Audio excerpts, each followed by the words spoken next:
Eu quero também falar um pouquinho de outro lugar que o Mansur estuda muito, e que é um lugar que também tem um negligenciamento histórico que tem uma importância muito significativa para o Rio de Janeiro, porque, ao que consta, Não, é vai. o primeiro bairro proletário do Rio de Janeiro, tem toda uma disputa com a vila também, de Bangu e tudo mais, que é um bairro que no dia 1º de maio completou 110 anos, que é Marechal Hermes, que ele tá com a camisa aí, fazendo a propaganda de um dos livros Esse que livro foi tá aí, o esse primeiro livro tá aí. livro que eu li do Mansur, foi esse. É um livro muito importante. Acho que tá ali. Vamos falar então agora do patrimônio histórico de Isso. Marechal.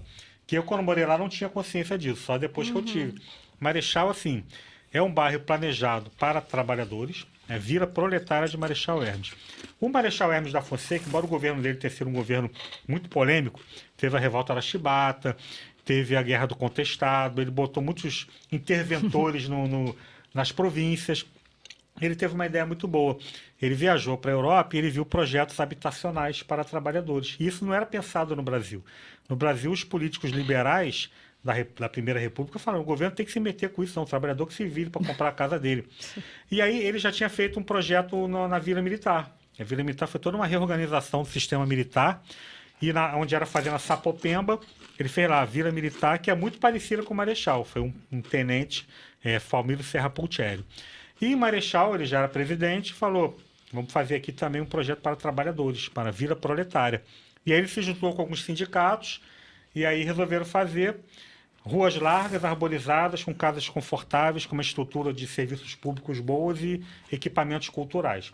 Se esse projeto fosse apoiado, nós teríamos evitado a favelização do Rio de Janeiro, porque tinha muito terreno livre do governo federal para fazer isso. Só que eles começaram a construir, mas foi interrompido. Construíram 165 casas, sobrados, né? E aí os políticos liberais começaram a boicotar ele. O governo dele era muito enfraquecido politicamente e ficou parado ali. O Palmiro Serra Pultieri foi assassinado, defendendo o Marechal numa discussão, acho que foi em Laranjeiras. Olha. E ficou abandonado o bairro. Aí no governo Getúlio Vargas criou os institutos de previdência, e aí esses institutos financiaram conjuntos habitacionais, né? O de Irajá foi o primeiro, se não me engano, né? APC. Foi a API, a APC, a APTEC, e aí retomaram as obras em Marechal. E aí surgiu o Cinelux, e o Cinema de Marechal, e depois também, nos anos 40 e 50, foram construindo outros conjuntos. E aí o Afonso Eduardo Reide, que era o arquiteto do Museu de Arte Moderna, um cara super importante, influente. projetou o Armando Gonzaga e o Colégio José Scioli. Então, duas construções de Marechal são do Reide. E outras construções também. Veio o hospital, veio a maternidade, que era a Policlínica de Marechal. Então, o bairro ele teve uma estrutura de hospital, delegacia, serviços públicos, cultura, e as ruas largas, com espaço, arborizadas, com os conjuntos habitacionais. Marechal tem vários estilos arquitetônicos, tem Art Deco, tem vários. Tem 4 escolas tombadas, tem a estação de trem que é muito bonita, mas está abandonada. Então, e o lado que eu morei foi um lado planejado por companhias particulares. Também são ruas largas, são ruas assim, tem casas antigas, é um local bem agradável. E um bairro que como ele está perto do Campo dos Afonsos, ele não pode ter prédio muito alto, por causa de aviação e tudo. Então, não interessa muito as imobiliárias. Então, ele nunca sofreu grandes alterações. Eu vou no bairro, estou vendo o bairro da minha infância ali.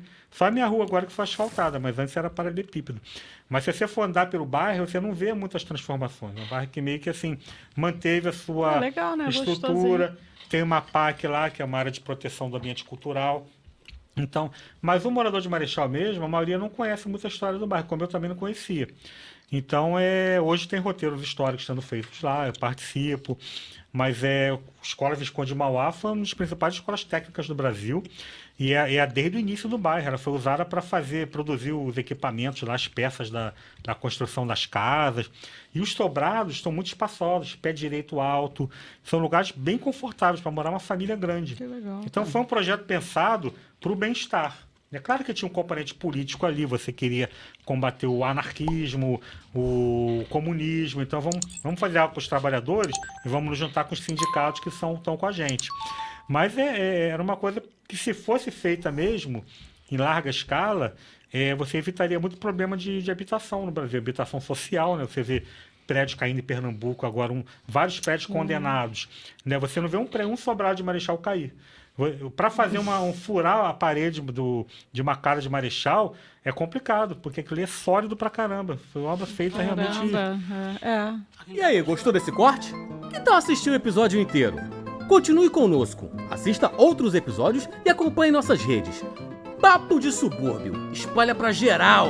Vem!